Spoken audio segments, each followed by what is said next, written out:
The Galactic Council had ruled the stars for 12,000 years. They were old. They were powerful. They had conquered and absorbed every species they had ever met. 17 different alien races sat on the council, and together they controlled more worlds than any human mind could count. They believed they knew everything about the universe. They believed nothing could threaten them. They were wrong. It started with a simple discovery. A scout ship passing through an unremarkable region of space detected strange signals coming from a small blue planet orbiting a yellow star. The signals were primitive radio waves, the kind of noise that young civilizations made before they learned to hide themselves. The Council sent observation drones to study the source. What they found made them afraid. The creatures on that blue planet called themselves humans.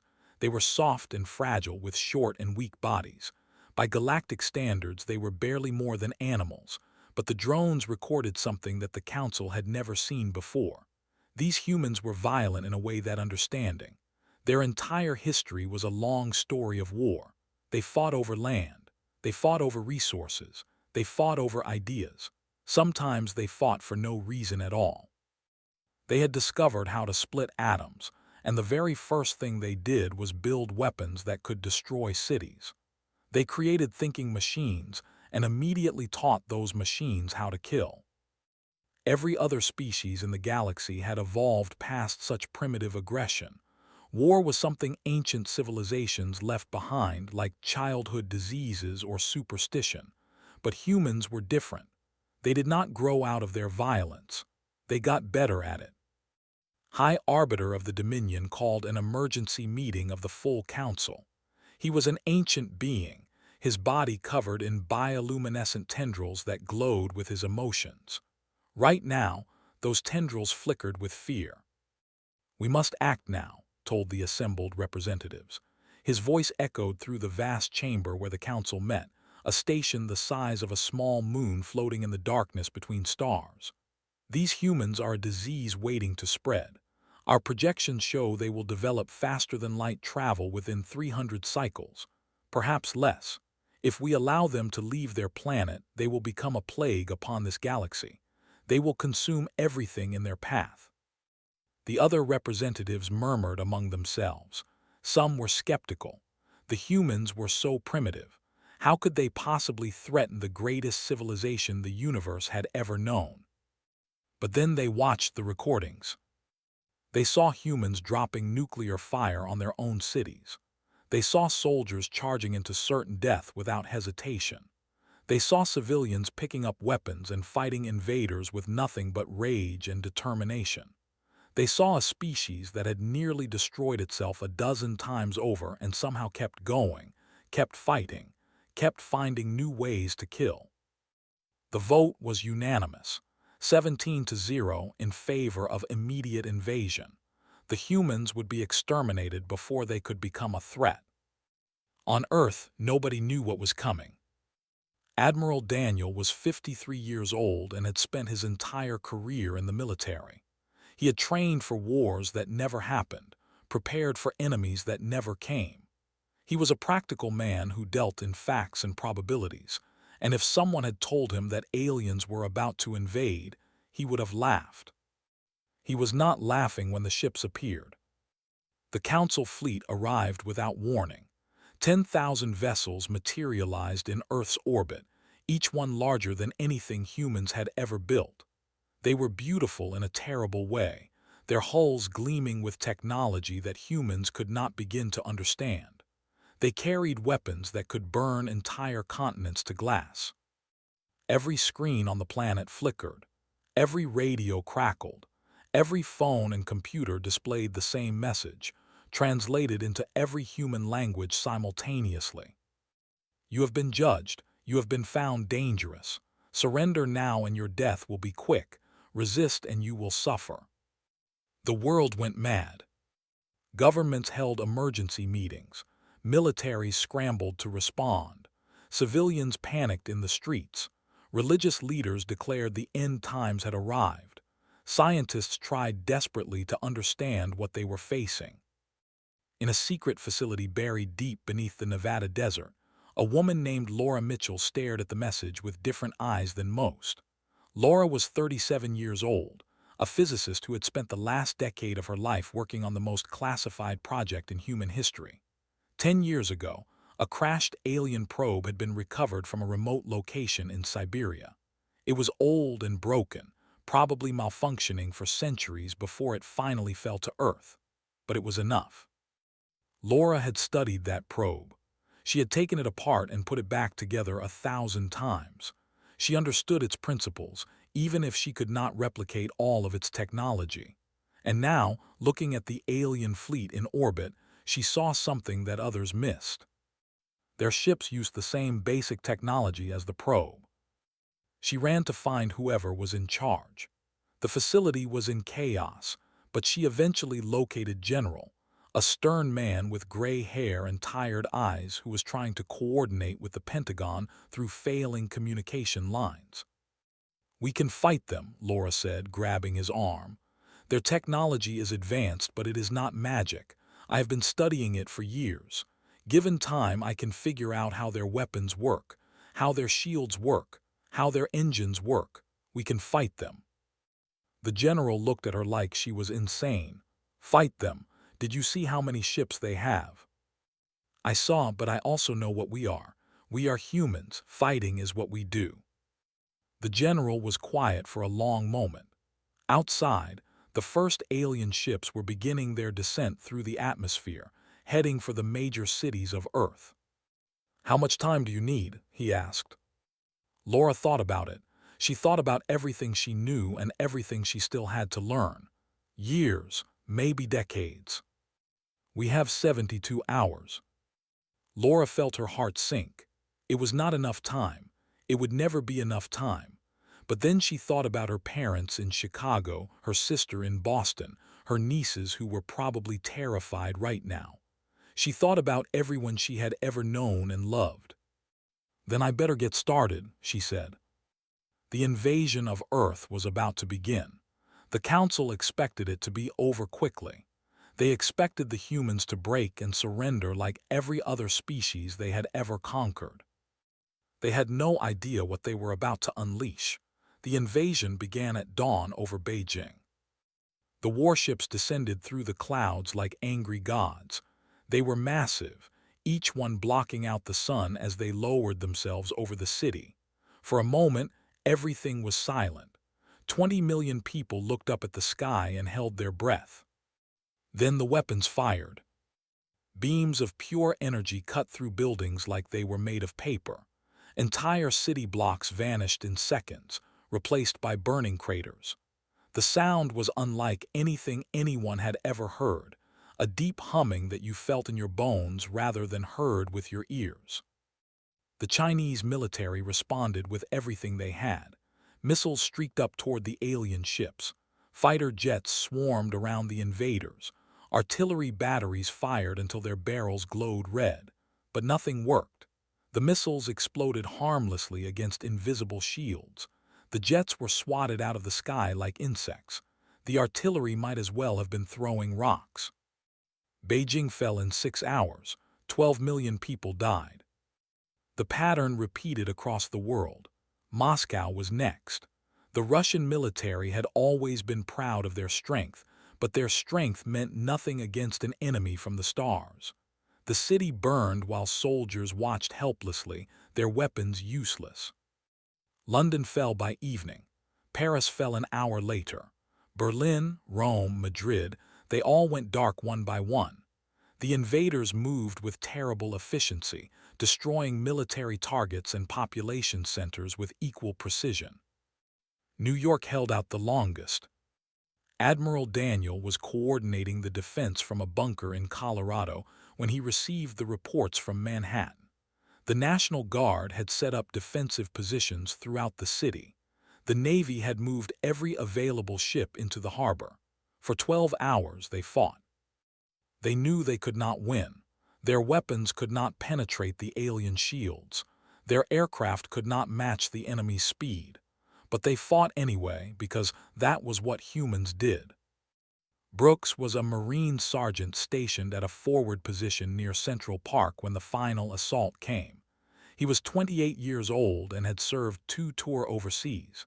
He had seen combat before, but nothing had prepared him for this. The aliens themselves were terrifying. They were tall and thin, with too many joints in their limbs and faces that seemed designed to inspire fear.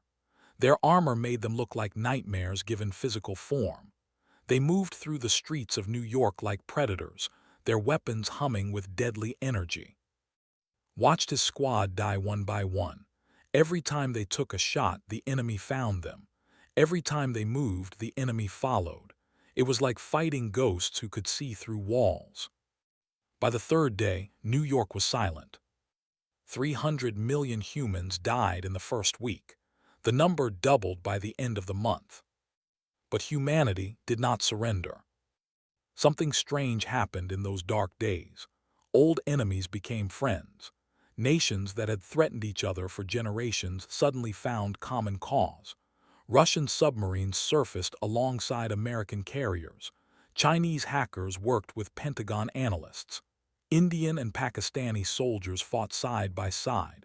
Israeli and Iranian troops defended the same positions. The aliens had expected humans to turn on each other in the chaos. Every other species they had conquered had done exactly that. Panic and fear had always driven primitives to betray their own kind. Humans were different.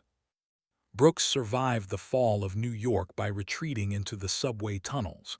He found other survivors there, soldiers and civilians mixed together, all of them united by a single purpose. They would not give up. They would not stop fighting. For 3 months, they waged guerrilla war against the occupation forces. They planted bombs. They ambushed patrols. They stole equipment and learned how to use it. They could not win any major battles, but they could make the enemy bleed. "They think we are beaten," told his people one night as they huddled in an abandoned station deep underground. "They think we will break, but they do not understand us. We have been fighting each other for thousands of years. We know how to lose, we know how to suffer, and we know how to come back." Meanwhile, in the bunker beneath Nevada, Laura Mitchell worked without sleep. The facility had been cut off from the surface when the invasion began, but it had enough supplies to last for years. More importantly, it had the alien probe and all of Laura's research. She was not alone. A team of scientists and engineers worked beside her, people who had dedicated their lives to understanding technology that should have been impossible. And now they had new material to study. Resistance fighters across the globe had begun capturing alien equipment. Weapons, armor, communication devices, even damaged vehicles. It was dangerous work. Many died getting these prizes to the hidden facilities where scientists waited. But slowly, piece by piece, humanity began to understand what they were fighting. Their shields work by bending space around them, Laura explained to General during one of their rare video conferences. Our weapons cannot penetrate because they are not hitting the ships at all. They are being deflected into another dimension. "Can we build something that will work?" the general asked. "Maybe, but it will take time." Time was something they did not have. The council grew impatient. The humans were supposed to have surrendered by now. Instead, they kept fighting. Every conquered city every occupied territory became a nightmare of ambushes and sabotage. High Arbiter ordered a change in strategy. If the humans would not submit, they would be exterminated completely. No survivors, no mercy. The death toll climbed into the billions. On the 93rd day of the occupation, Laura Mitchell made a breakthrough. She was studying a captured engine component when she finally understood how the alien drives worked. They did not push ships through space like human rockets. They folded space itself, bringing distant points together and slipping through the gap. "I can build one," she whispered, her hands trembling as she held the component. "I can build a ship that travels faster than light." She contacted Admiral immediately. The Admiral had aged 10 years in 3 months. His eyes were hollow. His voice was tired. But when he heard what Laura had discovered, Something sparked back to life in him. "If we cannot win on Earth," he said slowly, "then we take the fight somewhere else." Laura nodded. "We build ships, we evacuate everyone we can. We hide in the darkness between stars, and we learn, we grow, we prepare." "And then?" Laura's eyes hardened. "And then we come back." Project Exodus was born in that moment. Humanity was about to make its first journey to the stars, not as explorers or pioneers, but as refugees fleeing the destruction of their home. But refugees can become something else. They can become an army. The ships were ugly. Laura Mitchell knew they were ugly because she had helped design them. They were not sleek or graceful like the alien vessels that patrolled Earth's seas. They were rough and brutal, welded together from stolen technology and human desperation. Their hulls were thick and heavy, built to survive rather than to impress. Their engines were too large, their weapons were too small, and their life support systems were barely adequate. But they worked. That was all that mattered. 12 ships launched from hidden facilities scattered across the dying planet. Each one carried 10,000 people, a mixture of soldiers, scientists, engineers, doctors, and civilians. They had been chosen carefully. Every person aboard represented some skill or knowledge that humanity would need to survive. Brooks was on the third ship to launch.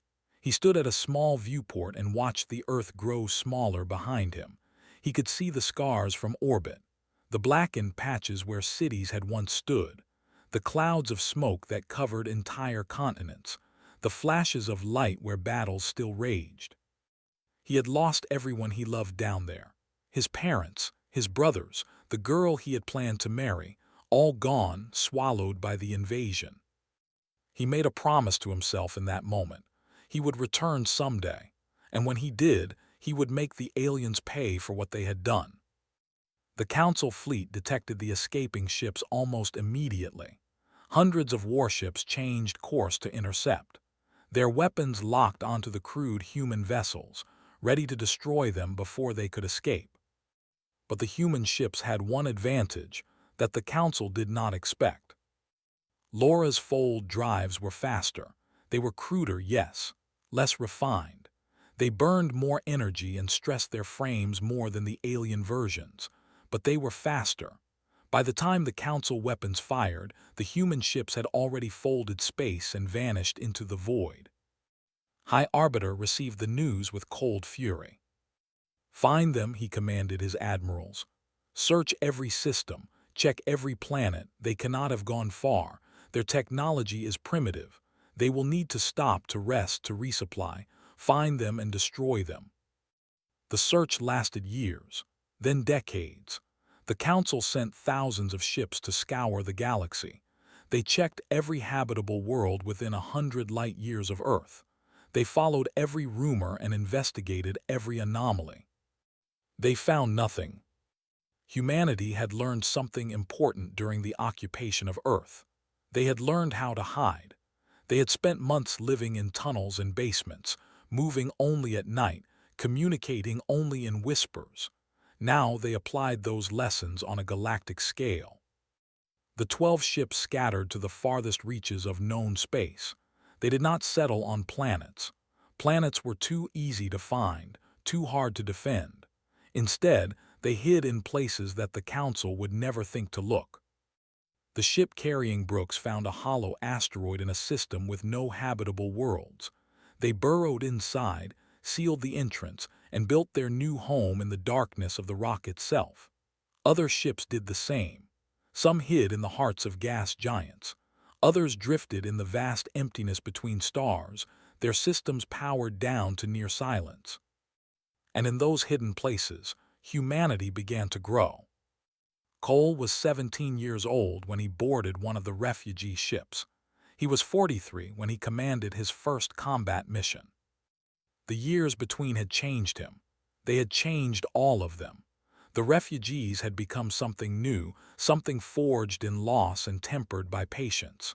They called themselves the Remnant because that was what they were, the remnant of a species that had been almost wiped out. But remnants can be dangerous. A single spark can start a fire that burns down a forest. Remembered Earth only in fragments. The smell of grass after rain, the sound of his mother singing, the feeling of sunlight on his face. Those memories felt like dreams now, belonging to someone else's life. The man he had become knew only the cold darkness of space, the hum of recycled air, and the constant training that prepared him for war. "We do not have enough ships to face the Council in open battle," Admiral told the Remnant's military council during one of their secret meetings. The old man was gray now, his body bent by age, but his mind was still sharp. "We do not have enough soldiers. We do not have enough weapons, but we have something they do not expect." "What is that?" asked. Smiled grimly. "Time. They think we are defeated. They have stopped searching. They have turned their attention to other matters. Every year that passes, we grow stronger. Every year that passes, they grow more complacent."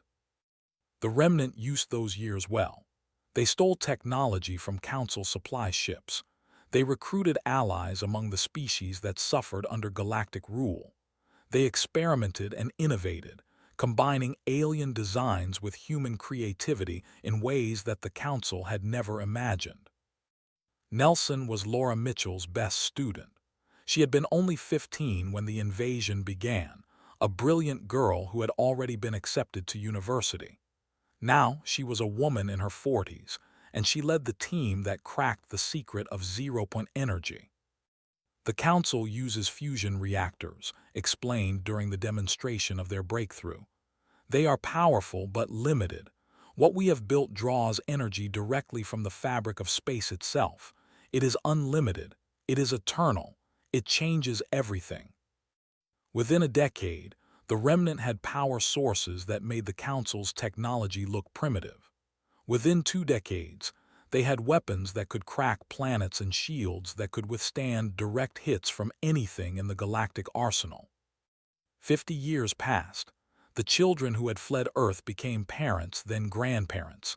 A new generation was born in the darkness between stars, people who had never seen blue skies or felt natural gravity. But they learned the stories. They watched the recordings. They knew what had been taken from them. And they were angry.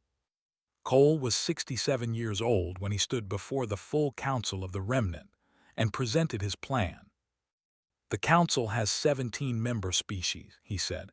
"They control thousands of worlds and millions of ships. On paper, they are unbeatable."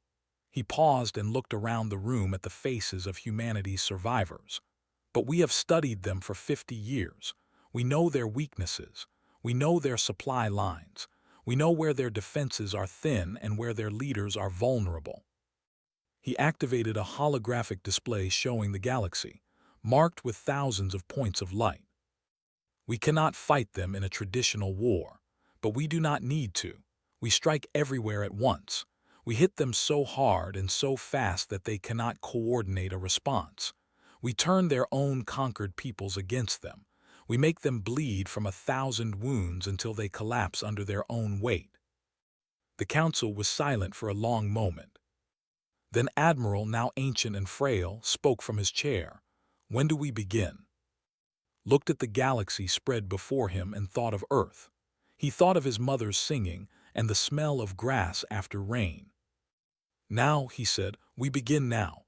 Attack began without warning. In 47 star systems across the galaxy, remnant warships emerged from folded space at exactly the same moment.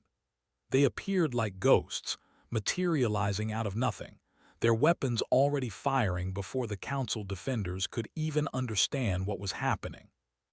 The targets had been chosen carefully: shipyards where the Council built their fleets, power stations that fed energy to entire sectors, communication relays that coordinated their military.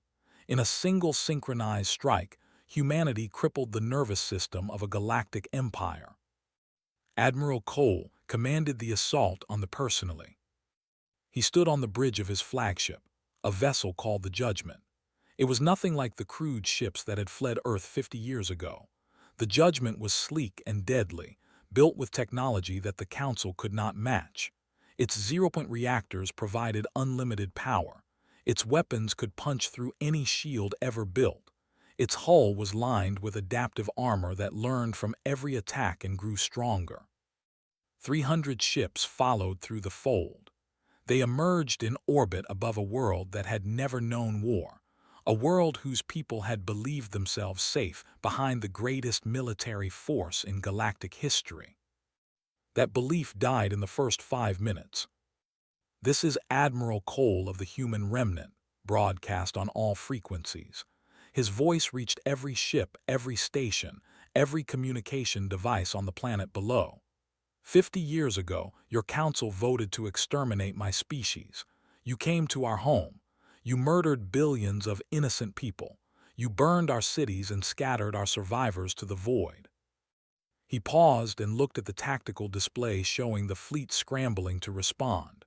They were too slow. They had grown complacent after decades of unchallenged dominance. We did not forget, continued.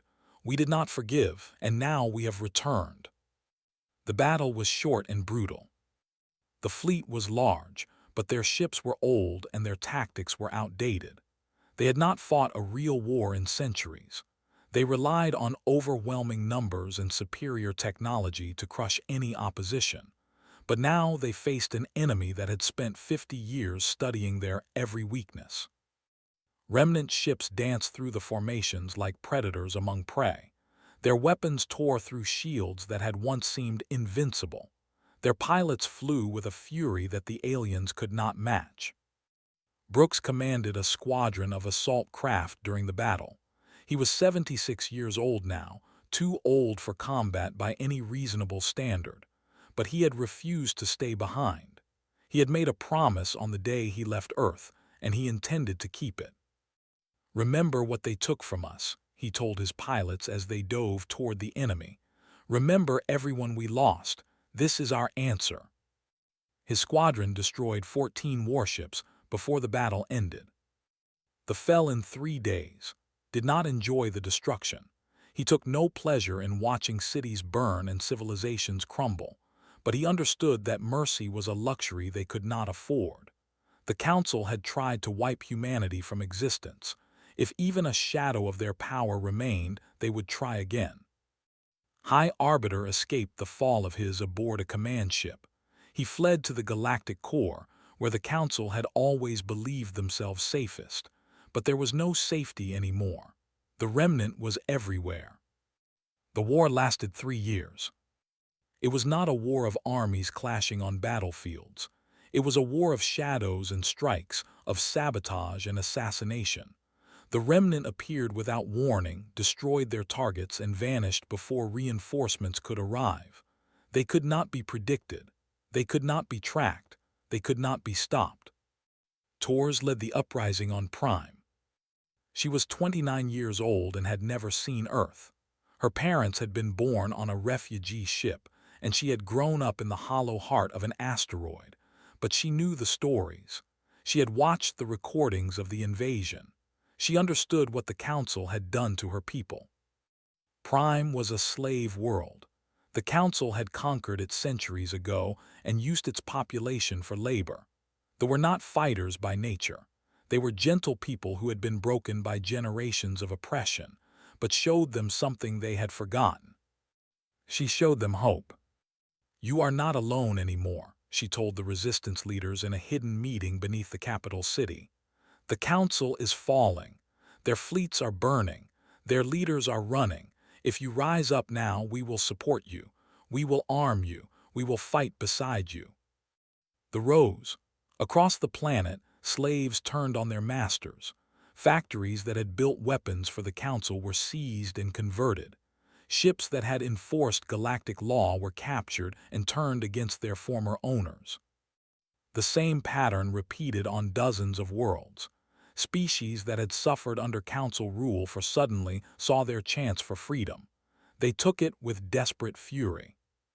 High Arbiter made his last stand aboard his command vessel in orbit above the Council's capital station. The fleet that protected him was the last meaningful force the Council possessed. If it fell, everything fell. Cole led the assault personally. The battle lasted 6 hours. It was the largest naval engagement in galactic history, thousands of ships on each side fighting in the void between stars. The Council fought with the desperation of the doomed. The remnant fought with the patience of those who had waited 50 years for this moment. In the end, patience won. Boarded ship with a team of Marines.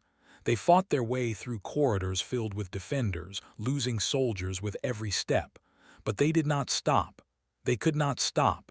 Not now, not when they were so close. They found on his bridge. The Ancient was alone, his command crew dead around him. His bioluminescent tendrils flickered weakly, their glow fading as his life force drained away. Hal asked as approached, "You were primitives, you were nothing. We should have destroyed you in days." Removed his helmet and looked at the creature who had ordered the death of his species.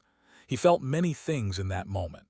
Anger, grief, a strange kind of emptiness that came from finally reaching a goal he had pursued for his entire adult life.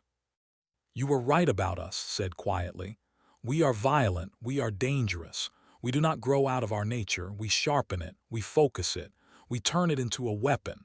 He knelt beside the dying alien. "You gave us an enemy to hate, you gave us a purpose. You turned us into exactly what you feared." "What happens now?" whispered. Stood and looked out through the viewport at the burning remains of the galactic fleet.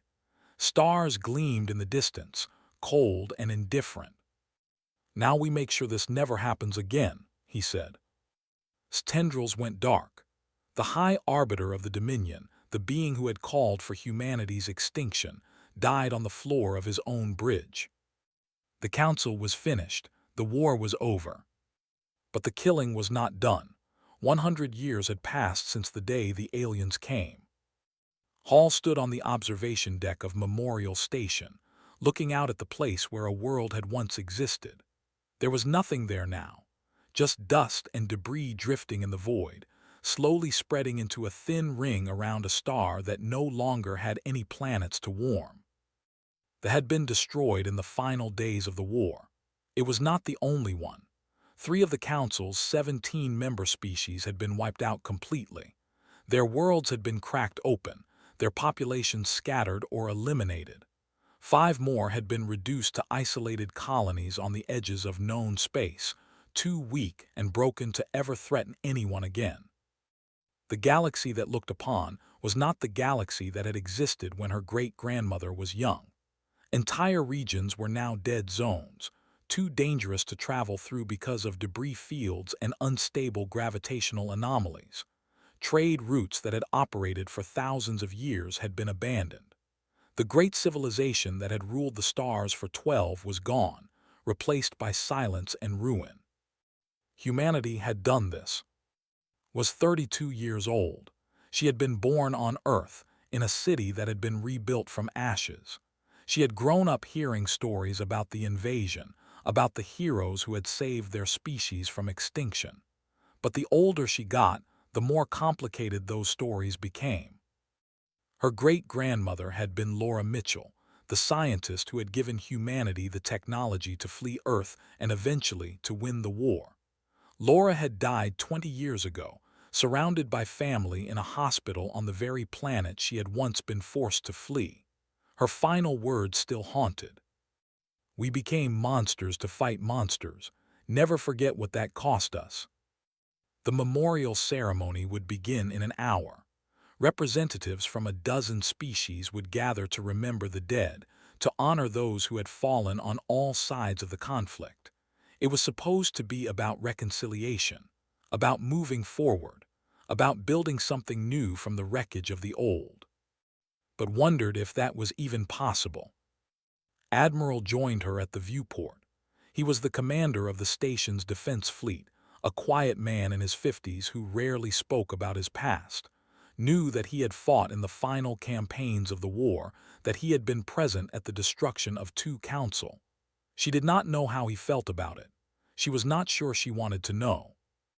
"The ceremony starts soon," said. "Will you be speaking?" Nodded without turning away from the viewport. "Someone has to remember why we are here." Was silent for a long moment. He stared at the debris field with eyes that had seen too much death. "Do you think they were right to fear us?" he asked. It was a question that had asked herself many times. She had studied the history. She had read the Council's records, their debates, their reasoning for the invasion. They had looked at humanity and seen a violent species that would inevitably spread across the galaxy like a disease. They had decided to eliminate the threat before it could grow. "Yes," she said finally, "I think they were right. They saw exactly what we were capable of. They just did not understand how far we would go." Nodded slowly. "My grandfather was at the Battle of the Core. He told me once that the hardest part was not the fighting. The hardest part was what came after. The choices we had to make about what to do with the survivors. The decisions about which species would be allowed to rebuild and which would not." Had heard those stories too. After the council fell, there had been debates about what to do next. Some had wanted to show mercy, to help the former council species rebuild and become part of a new galactic order. Others had argued that any survivors would eventually seek revenge, that the only way to ensure lasting peace was total elimination. In the end, humanity had chosen a middle path. Some species were spared, others were not. The decisions had been made based on calculations of threat and capability, cold equations that measured the risk of future conflict against the cost of genocide. Sometimes wondered if the people who made those decisions had lost something in the process, some piece of themselves that they could never get back. "My grandmother used to say that we lost the war even though we won it," she told. "She said that the aliens forced us to become something we were never meant to be. Conquerors, executioners, rulers of a graveyard." Did not argue. There was nothing to argue about. The human dominion, as it was now called, controlled more territory than the council ever had. Their fleets patrolled the void, enforcing a peace that was maintained through overwhelming force. The species that had survived the war lived under human protection, which was another way of saying they lived under human control. It was not the future that the refugees who fled Earth had dreamed of. They had wanted survival. They had wanted freedom. They had wanted a chance to live without fear. Instead, they had become the very thing they had fought against. Turned away from the viewport and walked toward the ceremony hall. The representatives were already gathering, a mix of humans and aliens united by the memory of shared tragedy. Some of them had lost entire worlds. Others had lost friends and family. All of them carried scars that would never fully heal. She took her place at the podium and looked out at the crowd. She saw old soldiers with haunted eyes. She saw young children who had never known the war. She saw aliens who flinched when humans walked past, their fear written plainly on their faces. 100 years ago, she began, her voice steady despite the weight of what she had to say, the Galactic Council voted to destroy us. They believed we were too dangerous to live. They looked at our history, at our violence, at our endless wars, and they decided that we would eventually become a threat to all life in the galaxy. She paused and let the words settle over the crowd. They were right. We were dangerous. We still are. When they came for us, we did not submit. We did not break.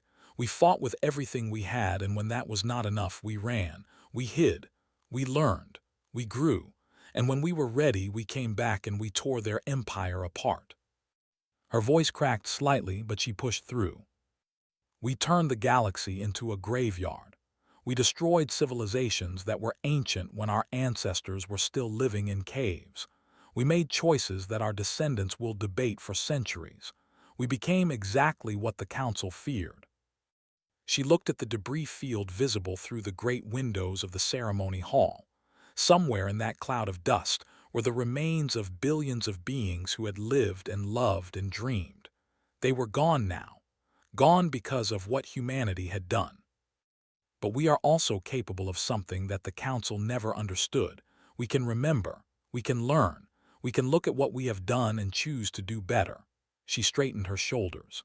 We will spend the rest of our existence making sure that no one ever forces us to become what we became again. We will build instead of destroy. We will protect instead of conquer.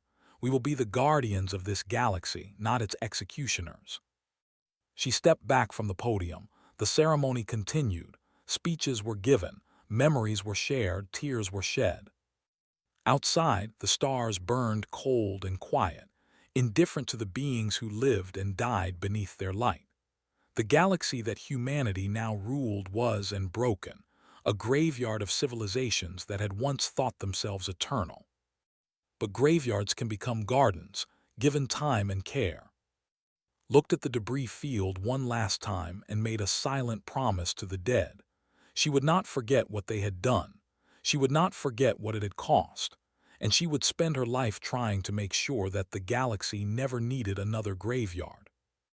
It was the least she could do. It was the least any of them could do.